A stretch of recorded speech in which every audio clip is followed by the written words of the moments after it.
Have you ever noticed how some people grow up feeling like their feelings just don't matter? That no matter how intensely they experience something, it always feels wrong, exaggerated, invalid? Carl Jung discovered something deeply disturbing. There's a word that narcissistic mothers almost never say to their children, and the absence of that single word creates a psychological wound so profound that it defines the child's entire emotional life. It's not, "I love you." It's not, "I'm sorry." It's something far more fundamental. And if you grew up never hearing this word, you'll recognize the wound you carry right now. Let's talk about emotional validation, about the effective mirroring that shapes the self, and about how the absence of one simple phrase can shatter a child's soul. The word that narcissistic mothers almost never say is, "I understand. I understand you. I understand what you're feeling." It makes sense that you feel that way. Your feelings are valid. These simple phrases, this basic emotional validation, is what builds the foundation of a healthy self. And when it's absent, when a mother never validates, never acknowledges, never mirrors the child's emotions, something dies inside that child. The true self begins to fragment, and in its place, a narcissistic wound is born, a wound that never fully heals. Carl Jung understood this deeply. He called it a failure in maternal mirroring. A child needs to see their feelings reflected in their mother's eyes. They need to hear that what they feel is real, valid, and understandable. Without this mirroring, the child begins to doubt their own emotional reality. They start to wonder, am I exaggerating? Am I too sensitive? Are my feelings wrong?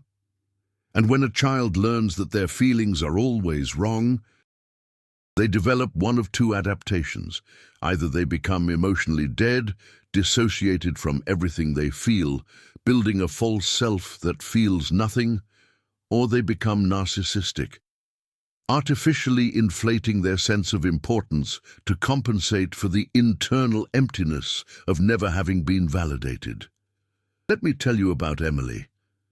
Emily was 6 years old when she realized that something was wrong with her. Not that she could name it.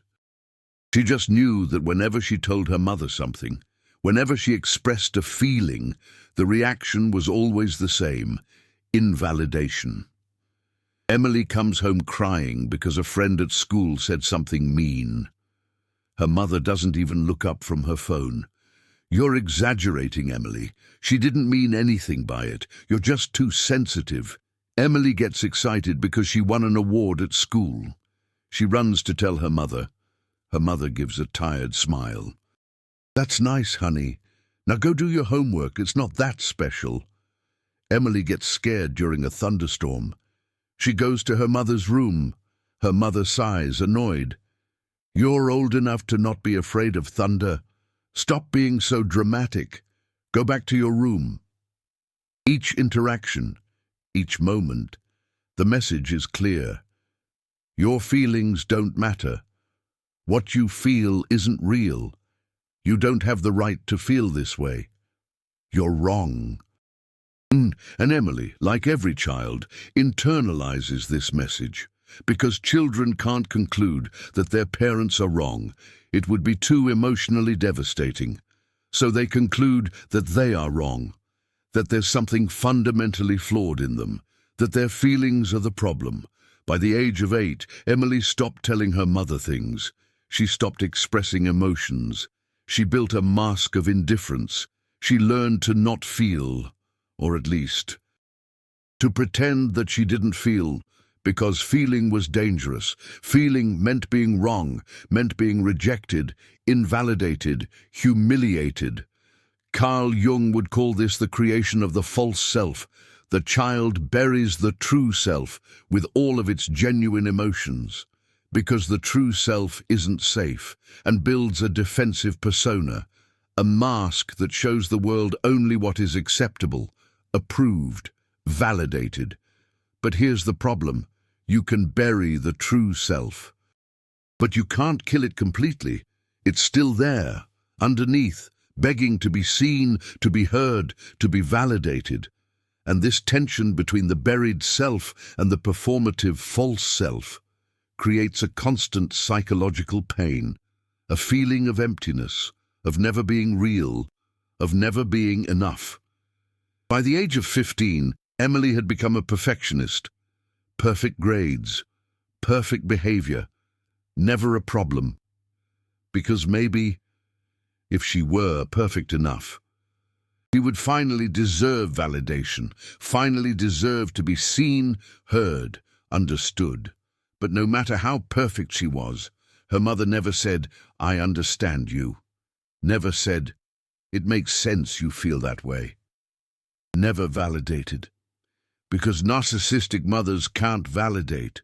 Validating would require empathy, would require putting themselves in the emotional place of another, would require recognizing that the child is a separate being with legitimate feelings. And narcissistic mothers can't do that, because in their minds, the child isn't a separate person. They're an extension, an object, something that exists to reflect well on them, to make them feel good about themselves. The child's feelings only matter if they're convenient for the mother. So when Emily felt something inconvenient, sadness, anger, fear, disappointment, the mother invalidated. Because those feelings were inconvenient for the narrative the mother had of herself as a good mother, it was easier to say that Emily was exaggerating than to recognize that maybe, just maybe, the mother was failing. Jung understood this dynamic. He saw how narcissistic parents project their own unintegrated shadows onto their children. The mother doesn't want to admit her own inadequacy, her own emotional emptiness, her own flaws. So she projects all of that onto the child. The child is the one who's dramatic. The child is the one who's too sensitive. The child is the one who's wrong. And the child, without the tools to understand what's happening, believes the projection, assumes that there really is something wrong with them, that their feelings are the problem, that they need to control themselves, repress themselves, kill themselves internally. At 20 years old, Emily was in therapy for the first time. Severe depression, paralyzing anxiety, inability to form intimate relationships. Because how can you be vulnerable with someone when you've learned that vulnerability means rejection? How can you express feelings when you've learned that feelings mean being inadequate? The therapist asked something that Emily had never considered. When you were sad as a child, what did your mother say? Emily thought harder, and realized her mother had never said anything validating. Never, not once. Not a single moment where her mother had said, "I understand. It makes sense. Your feelings matter." It was as if a door opened in Emily's psyche, a door to a truth that she had always known but never named. Her feelings had always been valid. The problem was never her. The problem was that no one had ever mirrored that back to her. Nobody ever reflected back, "Yes, what you feel is real. Yes, you have the right to feel this way. Yes, I see you. I hear you. I understand you." And without that effective mirroring, without that fundamental emotional validation, Emily had spent her entire life believing the lie that she was the problem. Here's what Carl Jung understood. Maternal affective mirroring is how a child learns that they exist. When a mother looks at her baby and reflects back what the baby is feeling, the baby learns, "I am real. My feelings are real. I exist." But when the mother reflects nothing, or worse, reflects back a distortion, "You're exaggerating. You're wrong. You're being dramatic," the baby learns, "I'm not real. My feelings are not trustworthy. I don't exist the way I think I exist." This is the primary narcissistic wound. It's not about an inflated ego. It's about existential emptiness. It's about never having had the fundamental experience of being seen, heard, and validated for who you really are. And children who grow up with this narcissistic wound develop one of two survival strategies. Either they construct a grandiose, inflated, false self, trying to force the world to see them, since their parents never did. Or they construct a tiny, invisible, false self, trying not to feel anything. Because feeling has always been dangerous, Emily was the second type.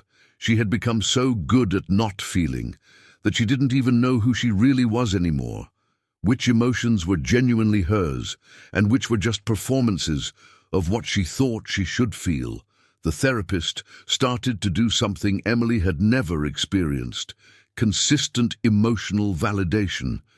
Every time Emily expressed a feeling, the therapist reflected back, "That makes perfect sense. Of course you would feel that way. Your feelings are completely valid." At first, Emily didn't believe it. It seemed fake. It seemed like the therapist was just being polite. Because how could her feelings really be valid, when her entire life she had learned that they weren't? But the therapist was consistent, week after week. Validation, effective mirroring, reflection, and slowly, very slowly, something started to shift within Emily. A small inner voice began to whisper, "What if my feelings really are valid? What if the problem was never me?" Carl Jung spoke about the process of individuation, of becoming who you really are, of integrating the fragmented parts of the self. And for Emily, individuation meant resurrecting the true self that she had buried at 8 years old. It meant allowing the feelings to return. It meant learning to trust her own emotional reality. It wasn't easy. Because when you spend 20 years learning that your feelings are wrong, unlearning that is terrifying.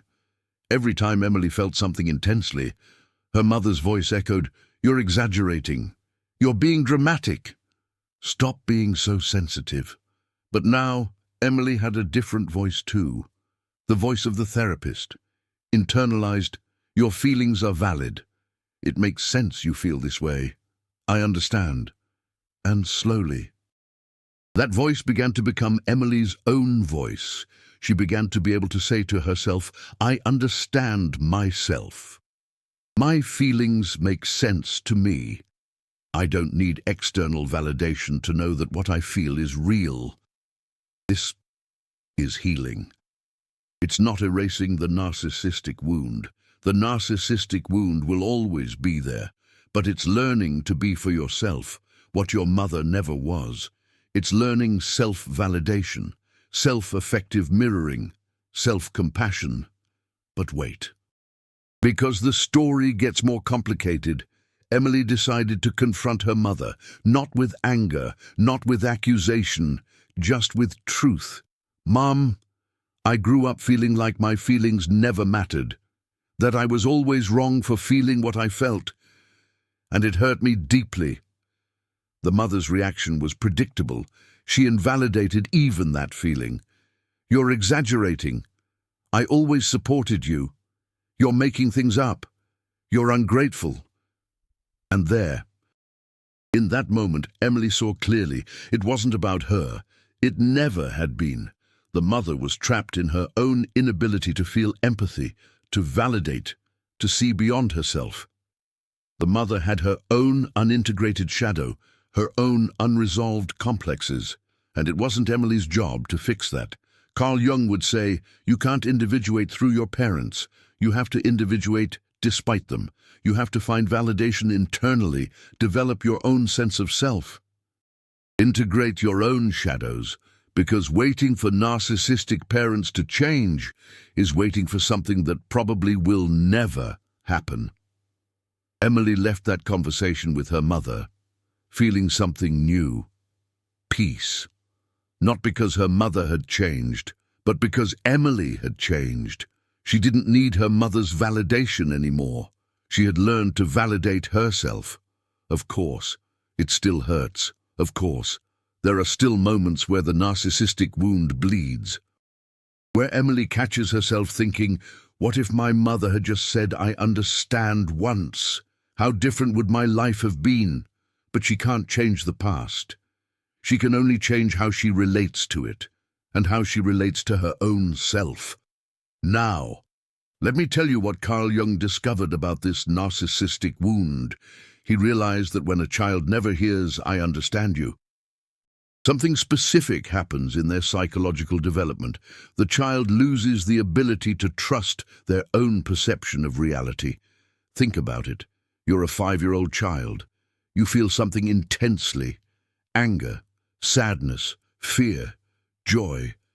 That feeling is your reality at that moment. It's as real as the ground beneath your feet.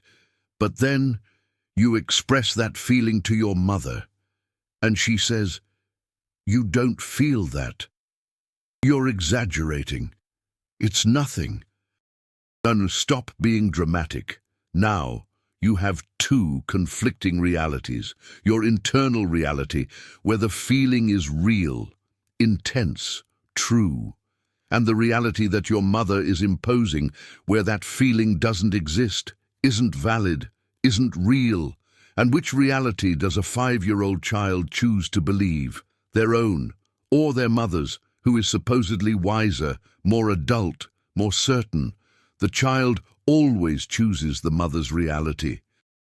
Because choosing their own reality would mean facing an even more terrifying truth, that their mother is wrong, that the person who should protect them, understand them, validate them, is betraying them fundamentally. So, the child learns to deny their own perception, learns to doubt their own feelings, learns that their internal reality is not trustworthy, and this is the seed of dissociation. Carl Jung called this fragmentation of the self. The child literally splits.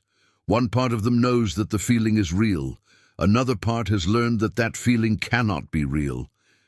And these two parts never communicate. The part that feels continues to be there, buried, screaming to be heard. The part that denies the feelings builds an entire life on top of that denial. And a person goes through life feeling like something is always missing, always wrong, always unreal. Emily described it like this. It's like I'm watching my own life through a pane of glass. I see everything happening, but I don't feel like it's real, like I'm not really here. That's the consequence of chronic emotional invalidation, dissociation, depersonalization, a persistent sense of unreality. It's like living in a fog. And here's the part that most people don't understand. This doesn't happen because the mother was openly cruel. Emily wasn't beaten, wasn't locked in the basement, wasn't starved. Her mother didn't yell or curse. From the outside, everything looked normal. An average family, a busy but present mother, a well-behaved child. But psychological violence doesn't have to be dramatic to be devastating. Sometimes the deepest wounds come from the smallest everyday betrayals. A look of disdain, a sigh of impatience, a silence where there should have been acknowledgement, a subtle form of gaslighting. Carl Jung understood this. He knew that trauma isn't about the intensity of the event, it's about the impact on the psychological development of the child. And for a child, not being seen, not being heard, not being validated, is a form of psychological death. It's an invisible shattering of the self. At 25, Emily began to understand another layer of this narcissistic wound. She realized she had become exactly like her mother. In one crucial aspect, she invalidated her own feelings. Every time she felt something intense, her first reaction was, "You're exaggerating, it's not that bad. Other people have worse problems. Stop being dramatic." The mother's voice had become her own internal voice. She had completely internalized the invalidation. She didn't need her mother to deny her feelings anymore. She did it herself, automatically, constantly. It became her default setting. Jung would call this a maternal complex. The complex isn't the mother. It's the internalized image of the mother. It's the mother's voice that keeps living in your psyche long after you leave home. It's the way you learn to treat yourself based on how you were treated. It's the ghost in the machine. And the only way to dissolve a complex is to bring it to consciousness, to shine a light on it. Recognize that this voice isn't you. It's an echo of someone else, an old recording playing on repeat, a broken record. Emily started practicing something her therapist called externalizing the complex. Every time she heard that critical voice invalidating her feelings, she paused and asked, "Is this really what I believe, or is it my mother's voice?" At first it was difficult to distinguish. The mother's voice had merged so completely with her own identity that it seemed impossible to separate them. But little by little, with practice, she began to notice the difference. When it was her own voice, there was compassion, curiosity, a genuine willingness to understand. When it was the mother's voice, there was judgment, impatience, a need to repress, deny, hide. A cold, clinical detachment. And every time she identified the mother's voice, Emily consciously chose to respond differently. The voice said, "You're exaggerating." Emily responded, "No. I'm feeling something genuine and valid. My feelings make sense to me." That's the work of Jungian individuation. It's not about getting rid of the complex. It's about becoming aware of it. It's about choosing, moment by moment, whether you're going to believe the internalized voice or whether you're going to trust your own experience. It's about reclaiming yourself. But hold on, because there's a twist here that Jung discovered. And it changes everything about how we understand this narcissistic wound. Jung realized that the mother who invalidates isn't a conscious villain. She herself is a victim of the same pattern. She herself never heard "I understand" as a child. She herself grew up learning that feelings are inconvenient, dramatic, wrong. And now, without having done the work of integrating her own shadow, she projects all of that onto her daughter. Emily's mother, if we looked at her story, was raised by an even colder mother, a woman who saw emotions as weakness, who believed that love meant rigid discipline, who never touched, never hugged, never said tender words, a stone-cold avoidant.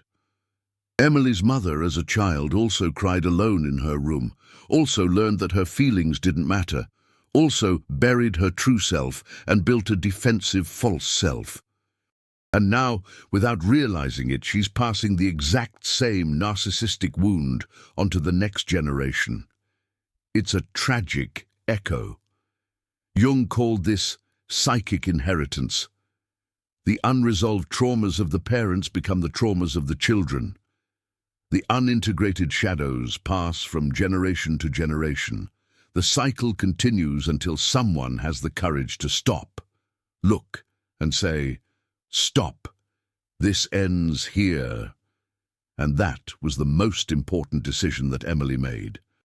She decided that the cycle would end with her, that she would do the work that her mother never did, that she would integrate the narcissistic wound instead of passing it on. She became a cycle breaker.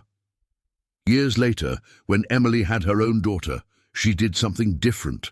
Every time her child expressed a feeling, any feeling, Emily stopped, looked into her daughter's eyes, and said, "I understand you. It makes sense that you feel this way. Your feelings are valid." At first it was awkward. The words came out stiff, because Emily had never heard those words. She didn't have an internal model of how to emotionally validate. She had to learn from scratch. She had to become for her daughter what no one had been for her. But she did it, Week after week, month after month, year after year, consistent validation, emotional mirroring, true presence, unconditional positive regard. And at 6 years old, Emily's daughter was different. She trusted her feelings. She wasn't afraid to express them. She didn't dissociate when something intense happened. She had what Emily never had, an integrated self, a fundamental confidence in her own emotional reality, a secure attachment. Jung would say that Emily achieved something rare. She broke the generational transmission of trauma. She took the wound she received, and instead of passing it on, she transformed it. She integrated it. She healed it. Not only in herself, but in the entire family lineage. She became a healer. This doesn't mean that Emily became a perfect mother. She still had moments where the voice of her own mother slipped out, where she became impatient, where she invalidated unintentionally. But the difference was that now she recognized when it happened, and corrected, and apologized, and modeled for her daughter that adults also make mistakes, and can admit them, and can learn from them. You've just seen something that few channels have the courage to reveal, the truth about how narcissistic mothers, without ever saying one specific word, "I understand," destroy the emotional development of their children.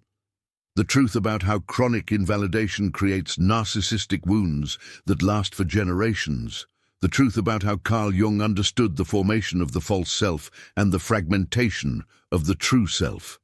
This type of content doesn't trend in algorithms. It's not comfortable, it's not easy, but it's necessary, because as long as we remain silent about these dynamics, more and more children will grow up believing there's something wrong with them, when the problem has always been the lack of emotional validation. That super thanks button down there isn't just financial support. It's you saying that this truth needs to be known, that you recognize the value of bringing to light the familial shadows we all carry. When you click that golden heart, you help break generational cycles of trauma. You become part of those who are choosing awareness instead of repetition. You're not just a spectator, you're a conscious survivor, doing the work of individuation, and together we're saying the cycle ends here. Now, let's talk about how to recognize if you carry this wound, and more importantly, how to begin the healing. Signs that you never heard "I understand you" in childhood. 1. You constantly question whether your feelings are valid. Even when something obviously hurts you, your first reaction is, "Am I overreacting? Maybe it's not that bad. Other people go through worse things." 2. You have extreme difficulty identifying what you're feeling. Someone asks, "How are you?" and you genuinely don't know. It feels like an impossible question, because you've spent so long denying your feelings that you've lost access to them. 3. You feel unreal, like you're watching your life through a screen, like you're a character instead of a person, like nothing is completely solid or true. This can lead to a sense of detachment and disconnection. 4. You have an extremely critical inner voice that invalidates everything you feel. This voice sounds familiar. It sounds like you, but if you pay attention, you'll notice it uses the same phrases your mother used, or a parent or caregiver. 5. You attract relationships where you're not seen or heard, where your feelings are constantly minimized, because even though it's painful, it's familiar. It's what you know. It's what love sounds like to you. You unconsciously repeat the dynamic. 6. You have a deep-seated fear of being vulnerable, of showing what you really feel, because emotional vulnerability has always been followed by rejection, invalidation, humiliation, so you learn to never be vulnerable. You built walls to protect yourself. 7. You've become the emotional therapist for everyone. You validate, listen, understand everyone around you. But no one does that for you, because you never learned that it's okay to need validation. You only learned to give, never receive. If you recognized 3 or more of these signs, you probably carry the wound of emotional invalidation. And here's what Carl Jung would say about the path to healing. The healing doesn't come from finally receiving validation from your mother, because even if she changed, even if she started saying, "I understand you now," it wouldn't fix the inner child who never heard it. That child has already grown up. That wound has already formed. It requires a different approach. The healing comes from learning to be for yourself what your mother never was, from developing what Jung called the internal maternal function, from becoming your own emotional mirror, from developing self-compassion. And this is done like this. Every time you feel something, anything, you pause. You place your hand on your heart, and you say out loud, "I understand you.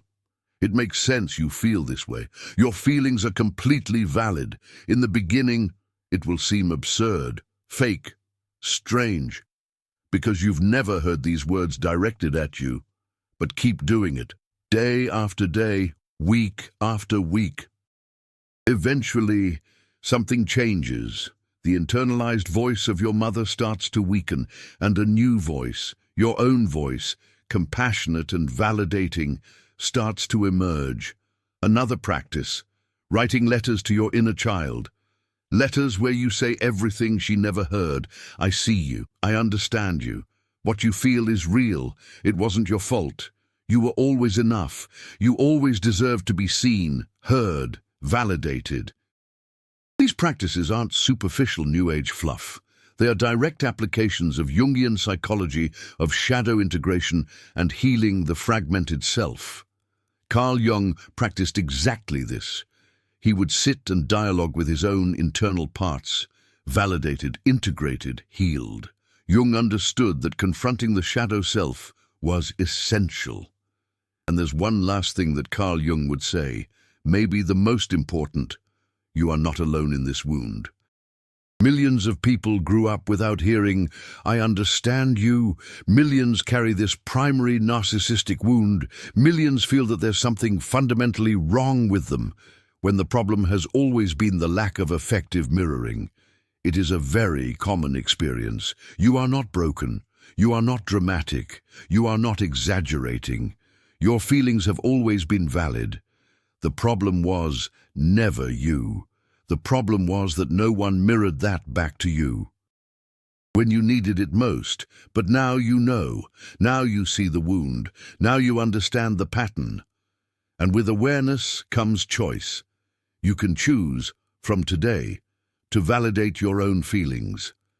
You can choose to trust your emotional reality. You can choose to become for yourself what your mother never was. The cycle of emotional invalidation that's passed through generations in your family can end with you. The narcissistic wound you carry doesn't need to be passed on. You can be the one who says, "Enough. This ends here. I will do the work that no one did. I will integrate the shadow. I will heal the self." This is Jungian individuation.